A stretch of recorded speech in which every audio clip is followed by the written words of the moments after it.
flow is essential in this time of transformation to move with what is.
All right, good morning. Welcome to day 5, I think it is, day 5 or day 6 in our conversation about the OASIS experience, starting off with a short reading from the Tao Te Ching, which again included in part of my book, The OASIS. The gentlest thing in the world overcomes the hardest thing in the world. That which has no substance enters where there is no space. This shows the value of non-action. Teaching without words, performing without actions, that is the master's way. Tao Te Ching. And so I guess I would title today's talk as Embracing Paradox, but I put that under the heading of conscious dying, which is an integral part of the conscious living program that I teach, that for us to embrace the aspects of reality that we choose to embrace, a fundamental part of that process is letting go of that which is not real. Okay, so typically, like my main devotion for 25 years was A Course in Miracles, and really the essence of the very ponderous text is simply this.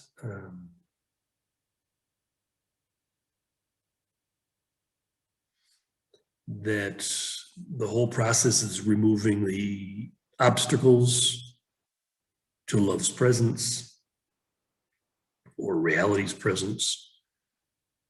So it's removing these interference patterns. What I talk about with the energy body is that we have this very powerful system that, like I've talked about so much, this energy body is the actual mechanism for our function as a conduit, portal, bridge between the timeless realm and the space-time world, that the energy body is that which is used for the transmission of energy.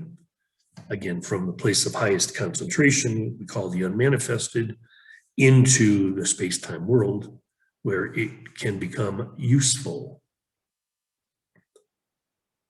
So this system works perfectly once we've removed any of the interference patterns. And these interference patterns are basically constructed by us, part of the conditioning of being human. And then our work is to deconstruct. Okay, so I call this conscious dying, that we choose to die to structures that no longer serve us, structures that interfere with our powerful transmission, our ability to move as masters in the world. I had this profound dream last night that spoke to my acceptance of my destiny, my particular role as a master. And again, that's something that at first, at the egoic level, seems very, so special, maybe so arrogant, maybe whatever. But that's part of the thing of moving beyond the limitations of the tribal and egoic mind, is that mastery actually is something very normal. Okay, at this level of conscious living, at this level of acceptance of reality, okay, reality would teach us about our mastery. And again, this is again what I've been mentioning early on as our opening ourselves via our feminine ability to surrender and open, allow this flow to teach us. And this flow, of course, is arising in eternity, using us as the portal, the conduit, as this energetic reality moves from eternity through us into our space-time world. This relationship with eternity is that which defines our mastery. Okay. Eternity, for example, eternity will teach us, will instruct us about abundance. Okay. Abundance is one of those principles of conscious living, our awareness of the vast abundance, for example, of time. Okay, it makes perfect sense that eternity can teach us about the abundance of time. In the less conscious world of tribal and egoic consciousness, time can be seen as a very limited commodity, right? Time can even be seen as our enemy, right? That which would hold on to, for instance, the structure of the body, of life, physical life. Time can easily be seen as the enemy in the sense of there's not enough time. If we're, for example, needing to create a future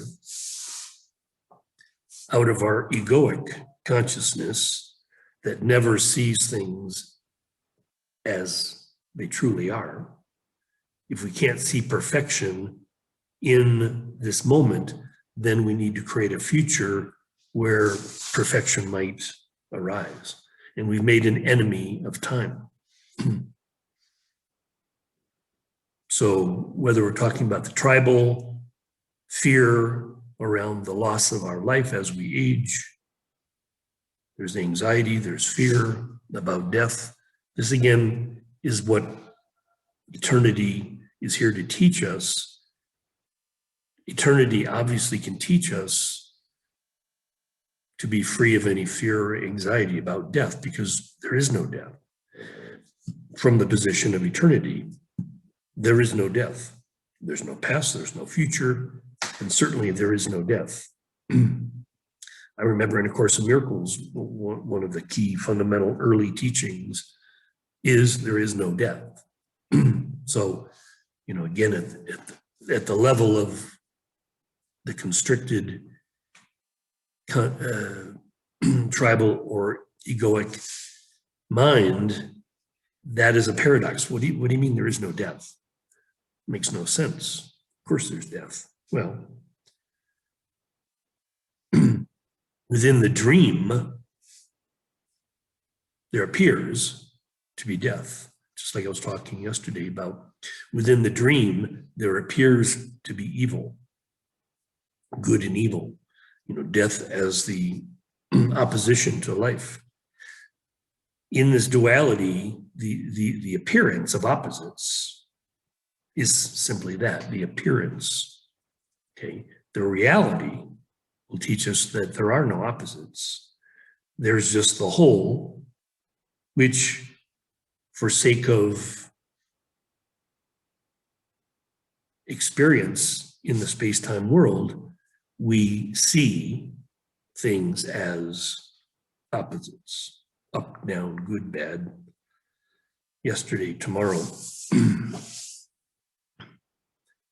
So again, the goal of conscious dying is to break down that structure as if that was real, the structure of time, for example, yesterday and tomorrow, and learn to live in the vibrant present moment. This is the essence of Eckhart Tolle's teaching, that by immersing ourselves in presence, okay, which is reality, eternity, developing a relationship with that, that becomes the dominant way that we,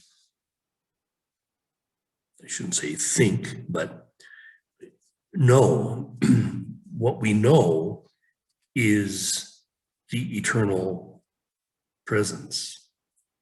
When we know eternal presence, the relative world of time, yesterday and tomorrow, is just that, it's relative. I say to my 5-year-old daughter every day, isn't today amazing? It's the best day that there could ever be, because in actuality, it's the only day that could ever be, today. What's today? Today. What day is it? It's today. It's always today. So that little mantra, it's always today, can really help us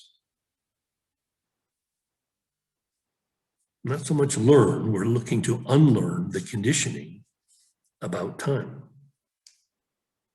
Okay, when we really truly develop a relationship with reality, with eternity, everything changes. I mean, I've long felt, I have this knowing since I was quite young, that I've lived more or less forever. And it feels, if I even share with someone experientially how it feels to walk in this world, it feels as if I've been walking in this world for maybe 1,000 years, a long, long, long time. And it's possible as we change our relationship with time, shifting our focus to the reality of eternity, it literally changes our experience of time. I would say that a day, what in the world we call a day, 24 hours, can appear experientially to be more like a month. And so if you can shift a day into what feels like a month, like a very expansive amount of time, how does that change your life? It just multiplied your experience of life 30-fold. So let's say if you're on the planet 80 years, it would feel like you've been on the planet for 240 years, just as an example. Time is something that is a structure that is malleable. We can change that structure. We can dissolve the quote unquote clock time idea into something radically different. And so this is again how we step into mastery, baby step, baby step, baby step. We practice, for example, the awareness of the abundance of time. There's an infinite amount of time if we're really paying attention. If you counted just for one day, if you counted every second, it would seem like a long, long time. You'd be counting for a long, I mean, you would get just crazy. It's like, are you kidding? There's so many seconds in a day. I can't believe this day is so long if you counted every second.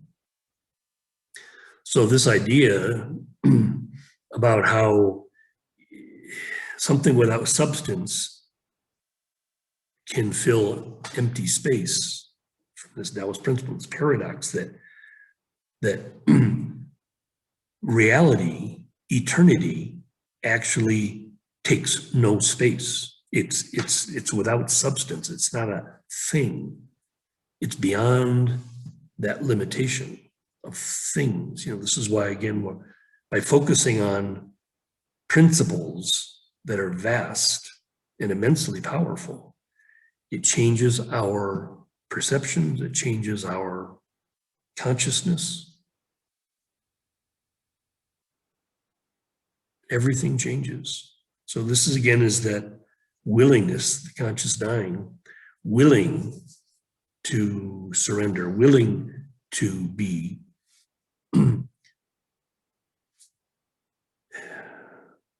changed.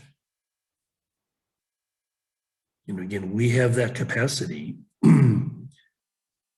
Feminine, the divine feminine in each of us has that capacity to surrender, to open, to allow.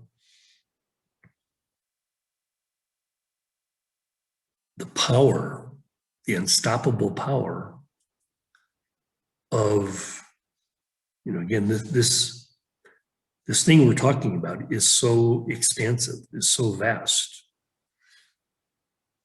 that as we deepen our relationship with it, as we allow it to use us as its mechanism,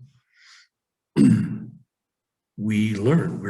We're being trained, just like when you were a child and you were taught things by your parents, taught things in school. You were trained to think a certain way, and basically, they say, I remember in the Magical Child work of Joseph Chilton Pierce, they say by the time a child is 7, the mechanism of conditioning has altered the brain, the consciousness, to the point where, okay, now it's the person is being trained to be a useful cog in the machine of society.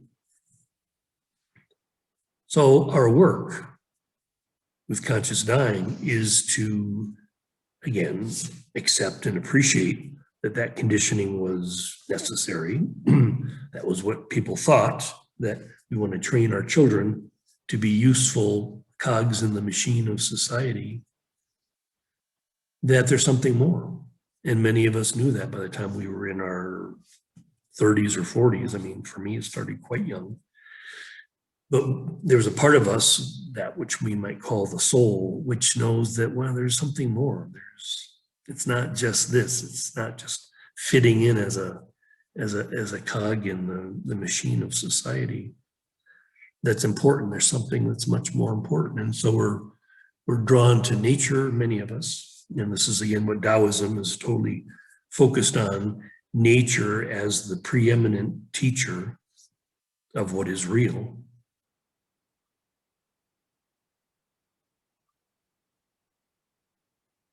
I mean, nature is just incredibly abundant. I was just walking yesterday. We've been having a lot of rain lately. So nature here right now, there's, I mean, it just amazes me how much plant life there is, the vast variety of plant life in this environment here in Ecuador as compared to other places I've lived. It's amazing. It's sort of like being in the jungle, but we're not in the jungle, we're up in the mountains. But there's so much verdancy, right? That's a great word, verdancy. So much green. And green is such an amazing color in nature because there's just like infinite varieties of green. And yeah, just to be aware as we go through our day, to be aware of the spectacular abundance that's all around us. So again, time is one place we can focus on. Beauty is another place if you look at these divine principles, these are portals into the vastness of reality. And our study, our practice, our daily practice ideally exposes us to the vastness of reality. And I know from my experience that this meditation, this contemplation, this practice allows our lives to radically change. You know, we don't actually change our lives by manipulating the structures. That's the illusion. But how we really change our lives is by shifting our awareness, allowing our consciousness to become that much more expansive, and then allowing the natural abundance, for example, to become the dominant force in our lives. And so we see, for an example, we see abundance become manifest. Okay, it's radically true in my experience, and I hope that for you, if it's not yet a full reality, that there's a distinct possibility that this reality of abundance might become the dominant theme in your experience as a being in this world. Because again, this is what there's a list. Maybe I'll share. Well, maybe I'll share it tomorrow. But as we're being trained to fulfill our function, our destiny as masters in this world, we are those who are listening. You have that capacity to be one of these 1,000 points of light.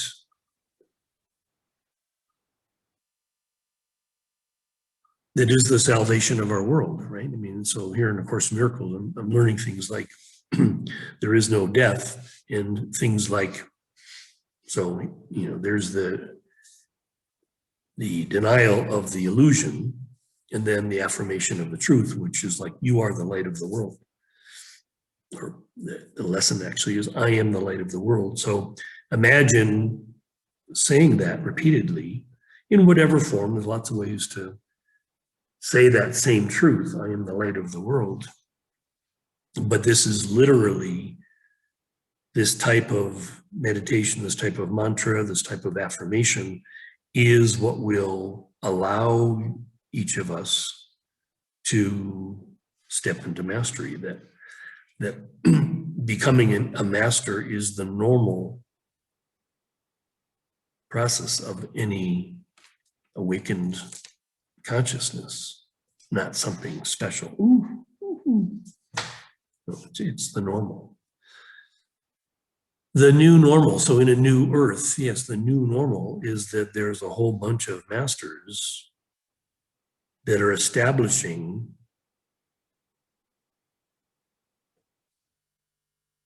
sort of the ground rules of existence. And this is what we're called to do. This is what's happening. The world is slowly cracking open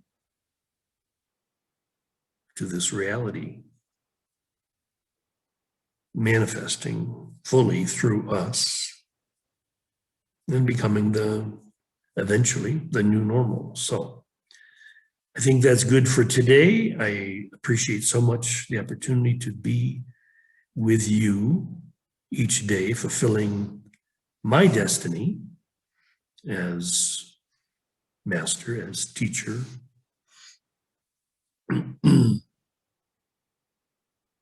So I appreciate